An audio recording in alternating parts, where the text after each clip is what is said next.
Have you guys seen, so we're recording this before the Super Bowl, so we have no idea what the outcome is going to be, but have you seen all the coverage of Sam Darnold using Merlin? It's super cool. That's awesome. Yeah. It definitely makes me root for the Seahawks. I know, same. Yes. Yeah, and they're birds. Makes sense. Is a Seahawk is that an osprey? Is a Seahawk a type of bird? I mean, it always bothered me when they picked that name way back.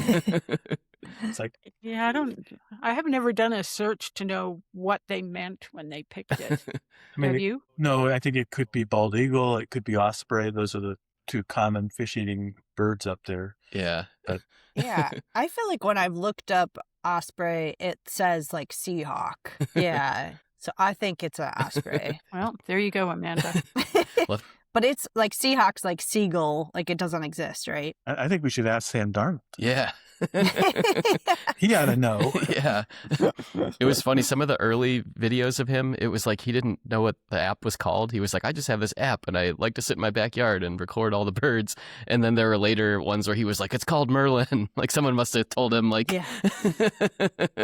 Yeah. Cornell probably called him up and said, right. I know. We're taking you to I court, think you're buddy. right. Yeah. Yeah, it's funny because one of the ones, I think it was when he finally called it Merlin, he was like, I should get a sponsorship or something, or like an endorsement. I was like, oh, honey, nice try. I don't think that's going to work with Merlin. An endorsement. Right. Yeah, he should donate some money to Merlin.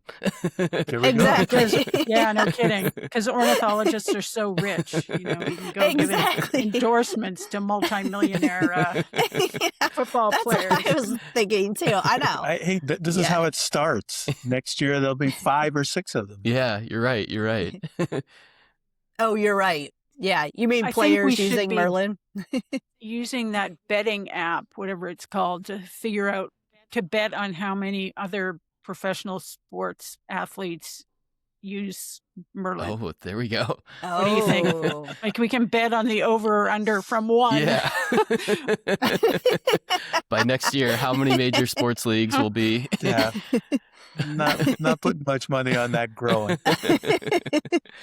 You never know. Yeah.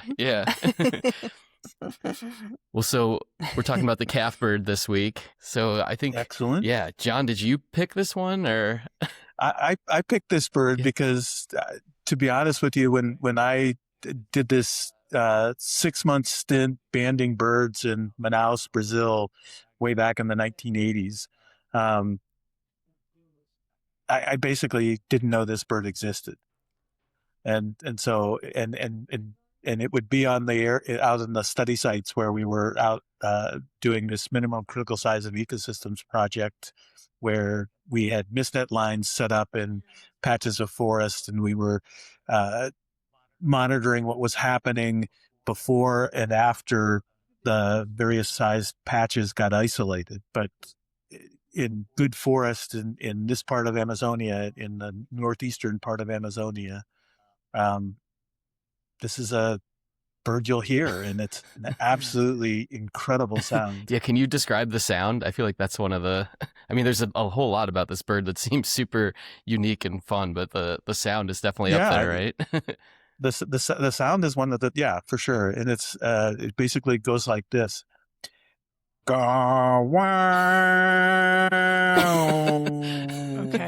or something like that. And you can literally hear it for I think it carries for kilometers. Wow. Wow. Yeah, it's really something. Wait, can we, RJ, do you have your phone Yeah, handy? play the real one. Let's see how I did. I like John's. I was to say, I like John's too. It sounded like Star Wars or something to me. Not if you're trying to identify it in the field. Oh, this is not. This is something that when you hear it, you'll be going, "Oh my God!" All right, here we go. Cool.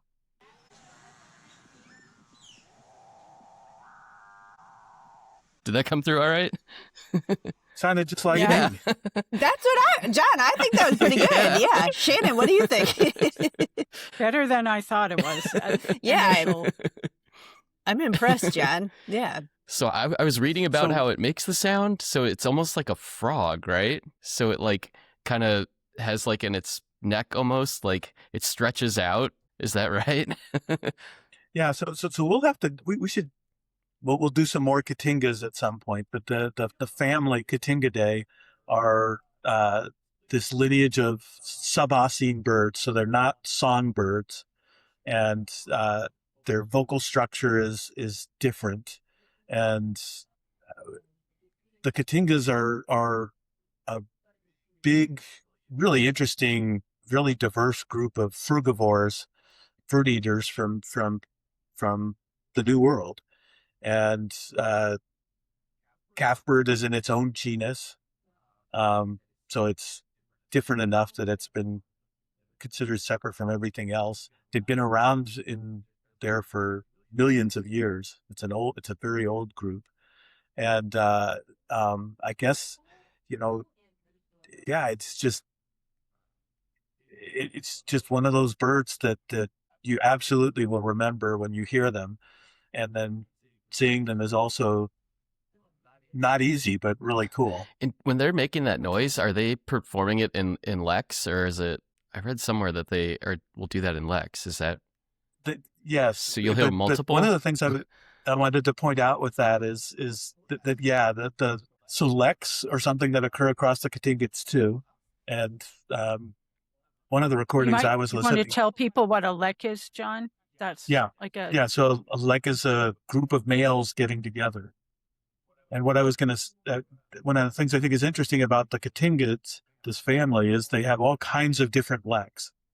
So one of the birds that Calfbird often co-occurs with is a bird called screaming piha, which is literally one of the most common sounds across Amazonian forest. And they have what are called exploded leks, where there are multiple males loosely associated with one another in a particular section of forest. With calfbirds, they have apparently one older male and several other males together. Okay. And they kind of display together from their designated sites in the forest. But there that are others. Alpha male is doing most of the mating. The actual copulations is being done mostly by that primary male. Yeah. Okay. And there are other species where, so for instance, the cock on the rocks, which are an incredible group of birds, their leks are actually on the ground, and there are multiple males displaying in the area in a tight little area. So there's a lot of variation in these leks, and calfbirds are doing it up in the trees. I'd say one of the interesting things to me is they're not a particularly common bird in compared to, say, screaming piha, which is, I would say, much, much more common. So, there are all these different aspects of the breeding, of the biology and behavior of these Cotingans, which is really fascinating. There's a whole nother group called bellbirds, which have these incredibly loud calls that they give. And again, and umbrella birds, which have these like incredible top knot, weird punk rock hairstyles. Cool. Really interesting. John, I was struck when I looked them up before this. There are 65 species in Cotingidae and 24 genera.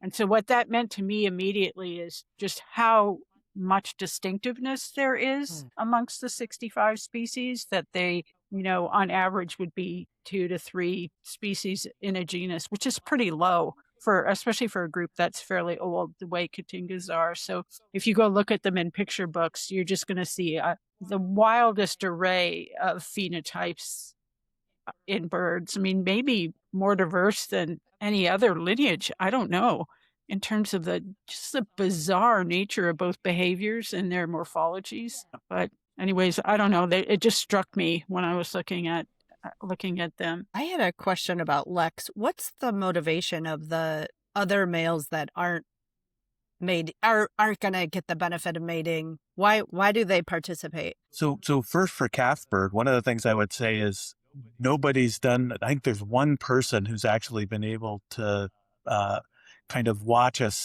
couple of different leks. So as Shannon was saying earlier, the information is that they're 3 to 4 birds hanging around, one of which is presumably an alpha male. So the idea is again, there's been sexual selection in these birds for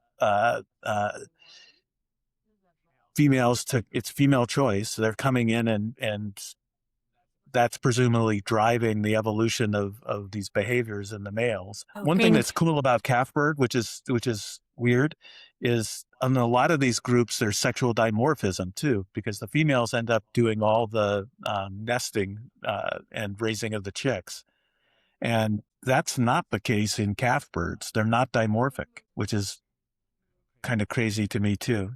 But I mean, Amanda, they're almost certainly trying. The non-alpha males are hoping to help attract females to that, in the hope that if they get really good at whatever it is they do, dancing, singing, whatever, that they can be the alpha male. So that alpha male is going to kick off at some point, right? It's going to die. So who's next in line? And so there's going to be some form of competition. And the benefits of being an alpha male are so great because you get so much of the copulations in a population that, and you're long enough lived that you can wait a couple of years while you're trying to figure out whether or not this alpha male is going to die or whether you can outcompete them. So, it's not the most common behavioral system, mating system, but it is not uncommon either. So whatever makes a lineage able to do that is interesting to me. And there are several of the sub-Aucenes do have lineages that actually do that. Mannequins do that, things like that. Do the ones that are not copulating, does it actually help the one that is are there the bigger your lack, is it, or are they just there kind of learning the ropes? So do we know? I think that's I was going to say, for a lot of species, we actually don't know. Mm-hmm. They don't have. I mean, Cotingas actually across the board are really poorly studied. We did red ruff fruit crow a while ago, and again, there's just not much known about the actual mating and breeding biology and courtship in some of these birds. In some species that hang out together like that, they're related males. So it's like an extended adolescence. Basically, you're learning how to be an adult male bird from that. And then you hope you can sneak in a copulation maybe here and there. Although I'm not sure how common that is in this book, in this bird. Yeah, I mean, that answers. There just isn't much data on calfbirds per se. So some of the birds that have been studied well are birds like mannequins in the genus Chiroxifia, where in Costa Rica, there's a bird called long-tailed mannequin, which has a blue back, and the males have blue backs. They're black with a blue back and a red cap and this long tail. And they have this really well-studied lecking system where there are the oldest male can be 15 years old, and he's getting 90% of the copulations in a given area. And these other males, like Shannon said, are just hanging around, learning, and they get to dance and things. But the alpha male wouldn't be successful without them. So I guess it's a sign of stature, how well you dance, maybe how well you control your underlings. Okay. I mean, I think we go ahead, Amanda. Oh, sorry, John. I was just going to ask. They're not trying to help each other. It's like they're just trying to get some. That's what I was going to say. In a lek, it's not like the other ones are trying to help the There's alpha. all these things about indirect benefits to yourself. So if you're related to the alpha male and that alpha male is getting your genes are doing better by him having more copulation. So it's worth helping. So, because nobody wants to think there could be altruism, right? Whatever. But I actually think altruism is understudied and underappreciated. And I don't think humans just have altruism. I don't, or lack it these days. So there are all these potential indirect genomic evolutionary benefits from you by helping. Okay. So it could be if you're associated with a really good male, that's a signal to other females that you're of higher quality too. we don't know very much about this bird or any of these birds doing this at some level. And almost everything we know is fairly old. From a couple, Barbara and David Snow are the ones who, pioneered the research in these birds and in a bunch of other birds too. So that's where a lot of it stems from, work that was done in the 60s and 70s and 80s. Not nearly as much since then, which I find interesting too. Yeah, I'm realizing that we haven't actually talked about what this bird looks like. So it's crow-sized with a big bill, and it's kind of a bright rufous brown, and the feathers stop at the neck, and the head and face are actually bluish in life. But it's bare skin, and so it's a incredibly wild looking bird. Yes. It looks like someone shrunk the head. Yeah. Yes. Their heads look smaller for their body size. Their heads look really small. But I think it's because the neck feathers, which they actually use in some of their displays, are kind of, once they terminate, it would be interesting to know whether they elongate it or not. But they kind of, it's almost like a ruff around the neck, which I think makes the head look smaller. But anyway, they're bizarre. Amanda, do you remember what you said it reminded you of? Yes, thank you. Yeah, I was just going to say this. It looks like the Igor character in Young Frankenstein, right? Yeah. That's the movie, right? Yeah. Yes. Yeah, like it looks, because the feathers are kind of on the back of the head, right, John? Back of the base of the head. Yeah. Back of the base of the head. Yeah. I guess they come up a ways. Yeah. It looks like, the picture I'm looking at, it looks like it almost has like a hunchback, right, RJ? Yeah. Yeah. Yeah. Yeah. And, that gets to the name, which I find really interesting. So we only have 10 of these too, so they're not common in collections either. So Parasocephalus tricolor, and Perisosis means strange, odd, or extraordinary.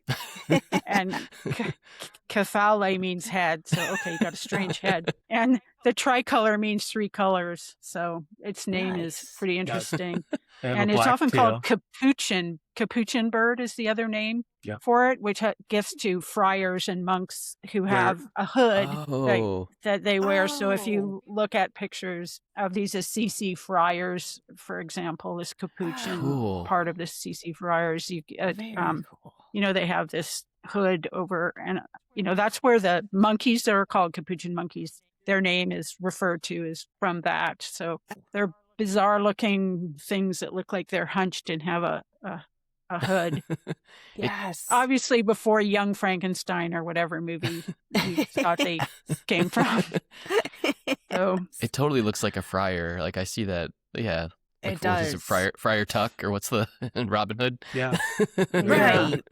Right. We thought this bird was named after the monkey, possibly. So now that's really interesting that monkey's named after after the monk. Yeah, that's so interesting. And you can't, I forgot to look and see if there are any videos of this, but when they display, the males display, the females I think don't have this. They have red undercover or orangish reddish undertail coat feathers that kind of bulbously weirdly out when they're displaying, like they tip their butt in the air, and it's almost like I don't know, runway lights or a stop sign or tail lights, or I don't know, but it's like awesome. A flashing light Whatever system works. based on these weird tail feathers that they can use in their displays. How cool. Does it? RJ, you had a good question about the lack of the feathers on their head. Oh, well, I was just wondering if a lot of times we've talked about birds that don't have feathers or, eating carrion or, putting their head into something where there's blood on it and everything, but these aren't doing that. Is there like a reason, or, that it's bald, or is there any benefit to it being bald? It's a really interesting question. I mean, it's possible that there's some type of fruit that they can get access to that gets a lot of, that they can get into, and their heads it affects the feathers on the head enough that they've evolved to lose them. That's a story that I can't defend evolutionarily necessarily, but it's a possibility. It's I not was thinking, uncommon in Katingas to have bare patches of skin, though. Oh, okay. no, for So- sure. Okay. It's just an extension of something that many of the species are already doing, like a extreme extension, maybe to knock off all the feathers in your head. But there are bald patches and colorful bald patches on other, parts of the subossine tree of life. These, the first branches off of the passerine or the songbird tree of life. They But were it's- first described in Corvus. Did you know that? Yeah, that makes sense. So- I mean, Yeah. they're So fruit that's the crows. genus that crows are in. Oh, okay. Oh. And subsequently it was obvious they weren't crows, but they were first described in crows. And for those who remember our episodes on the feather thief, Yes, red thank ruff you. fruit crow belongs in the same family and has Okay. these bizarre feathers that for some reason are so valuable to fly tying fishermen that it was worth Edwin Risk breaking into the British Museum and stealing a whole bunch of them. He didn't take any calf birds. No. So is that one? Because I remember talking a lot about Katingas. Is that the other Katinga that we've done? The red. Yeah, The that's the other one fruit we've crow. done.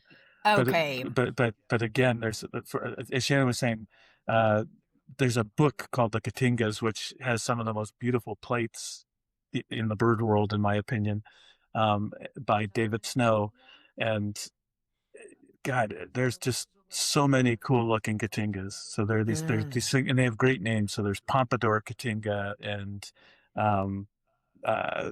red ruffed fruit crow. We've already talked about. There's this genus called Pipriola, which are fruit eaters, and they're green with yellows and reds.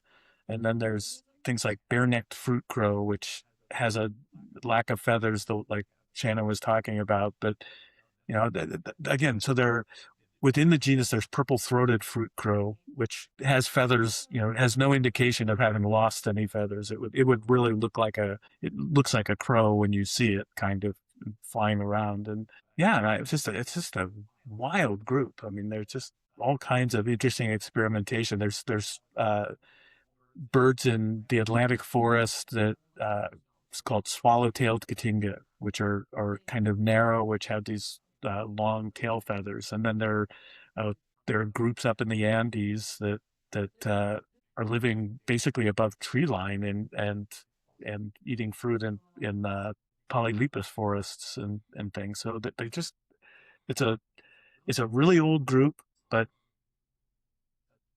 just with lots of different variation. I mean, its closest living relatives are umbrella birds whose feathers look like they have an umbrella stuck on the top of their head. You have to look them up. They are so bizarre. And this red ruff fruit crow. So those are the closest living relatives of this bird.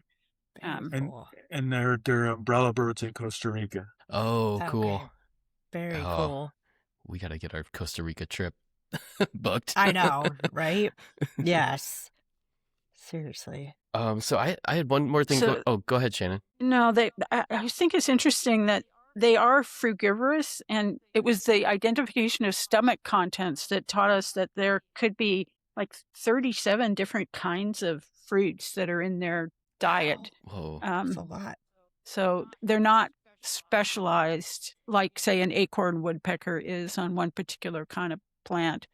But I mean, and they obviously eat insects too. But they probably actually these guys probably eat some lizards and things like that they can find in the canopy too. I was going to say one of the things that's interesting about the tropics is that the few species that have been studied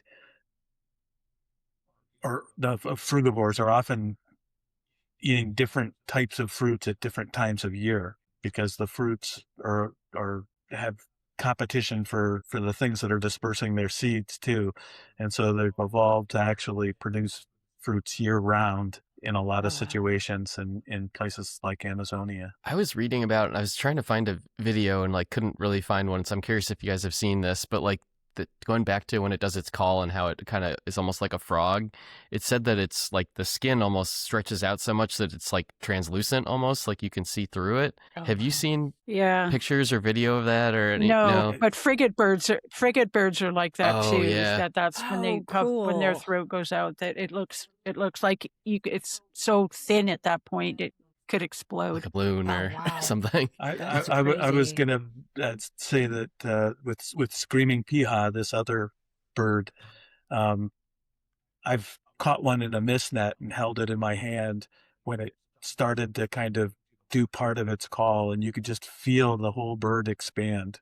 Whoa. Oh, wow. Wow. So it really is an incredible system. Wow. All that these birds have for putting out that much sound. Good bird, John. This was fun. Yeah. It's interesting. So we should Yeah. talk about Barbara and David Snow a little bit, the people who were so instrumental in studying this bird. They're kind of probably the most famous ornithologists from Great Britain in the 1900s. Barbara was born in 1921. David was in 1924. So she was older than him, which I find interesting. She went into the women's army.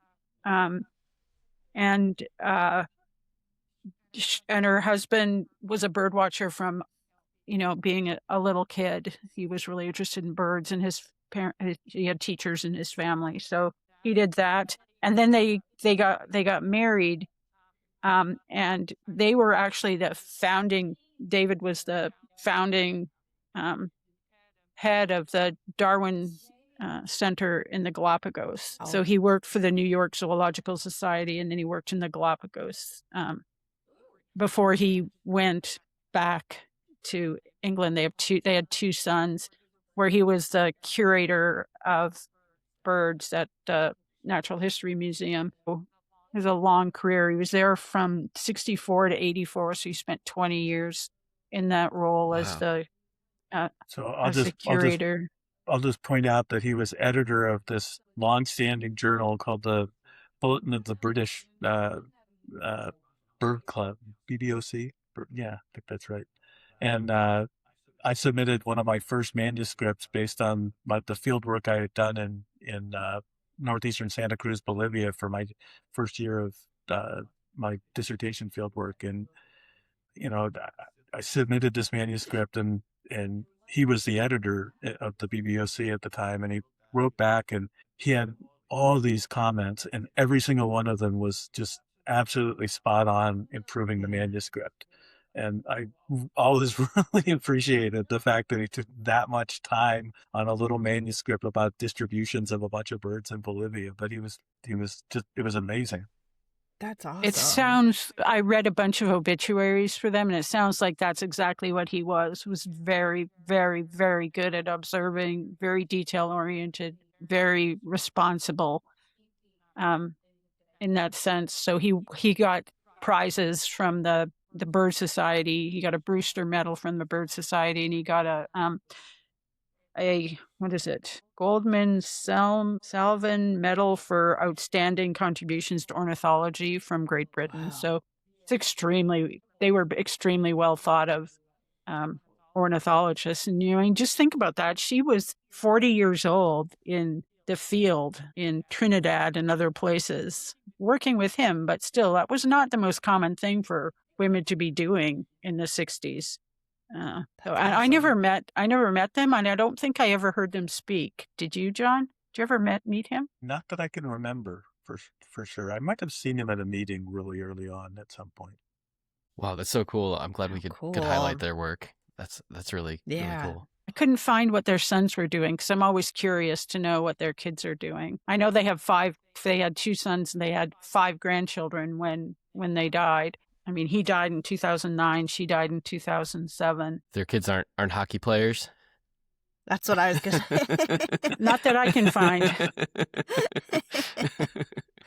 I mean, their last name is Snow. Oh, there we go. Yes.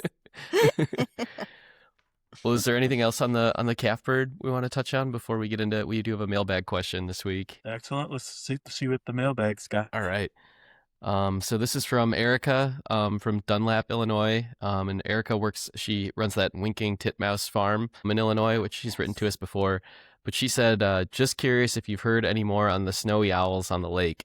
I was so bummed the weekend we were up that way. It was snowing hard and we didn't get a chance to try and see them. So yeah, crappy winter has made it hard for people who really wanted to experience those birds. It's been a terrible winter here. Yeah. Yeah, but I think what it really highlights is how much those birds move around. So they were here for a while early on. I meant to go check eBird and see what's gone on with snowy owls this year.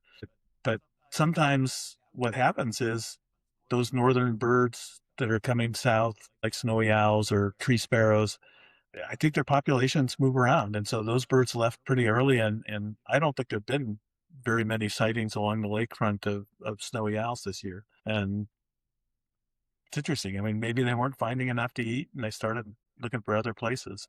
The other place around Chicago that I always bring up is they're often out at O'Hare. Oh, right.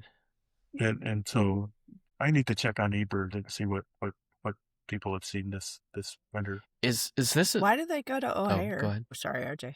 What's that? I was going to say, why do they go? It's an open place where there are places for them to kind of perch and look for things. Okay. And even though there are planes, there are not that many people. So okay, it's a little bit private. And my guess is there are lots of rodents. Oh, okay.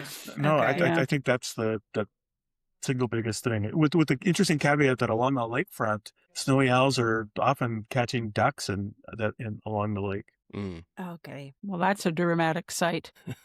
Oh my gosh, I can't even imagine. Yeah. So, RJ, what were you going to say? Oh, I was just going to ask, is this pretty much as far south as they'll come down? Or is there a chance that they would keep going? I mean, there are records for Bermuda. What? There are records. Oh, Whoa. Yeah, Wow. there's a record for Hawaii. Whoa. Oh Yeah. my Oh my gosh. gosh. And so, so depending on the year and what happens is they could be pushed farther south. wow. Wow. Yeah, Oh, I had no idea. not commonly. I mean, we're Right. definitely at the southern edge of the normal distribution. Mhm. That's And- crazy. Yeah. And I'd be interesting to know how many years we go without them. I would say there's a sighting almost every single year, Mm.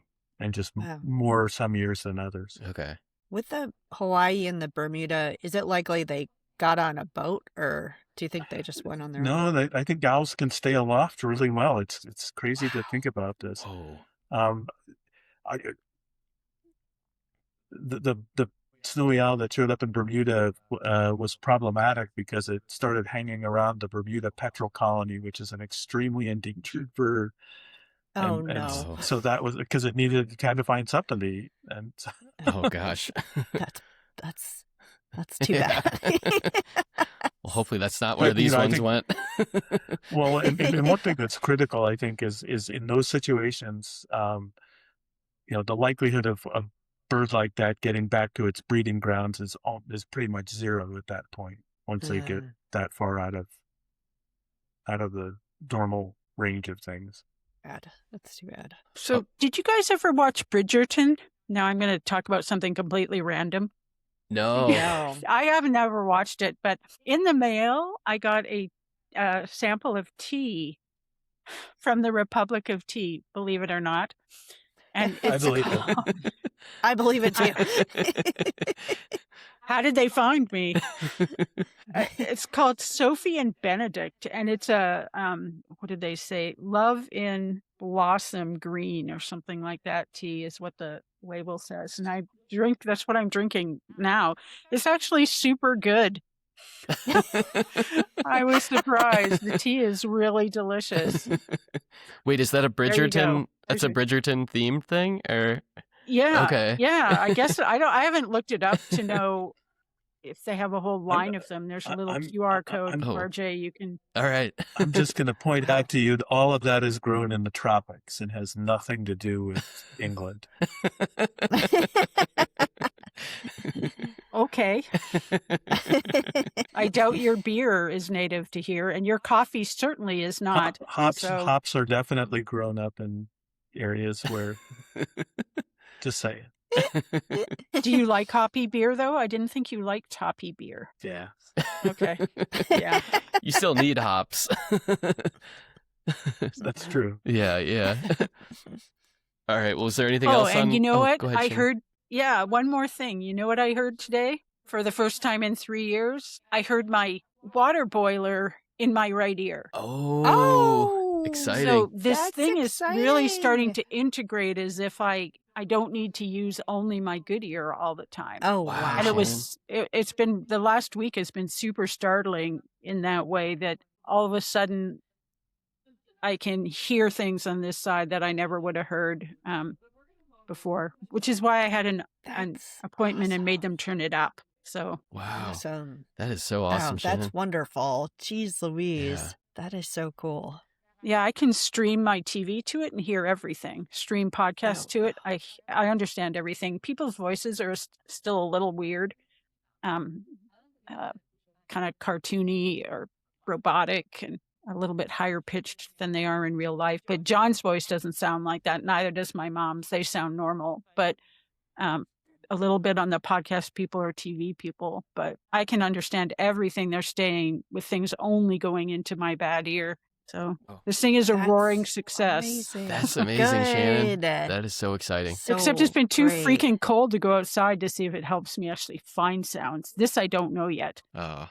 Oh, yeah. But I figure it might. If I could tell that sound of the water boiler, the song that the water boiler sings when it's boiling, was coming in this year, that means I could figure out where the sound was coming from. Like Yes. I could recognize that it was coming into this year. So maybe there's a chance if the weather ever gets nice, like in June for me. I'm usually safe to go outdoors in June. Well, that's Oh, awesome. that's great. That is great. All right. Well, should we wrap it up on this one? Is there anything? Yep. Anybody want to close it out on Yeah. the Calfbird? It's just one more reason to go to a country like Brazil and get up into the Amazonian forests and see something or hear something that's just absolutely unworldly. Awesome. So cool.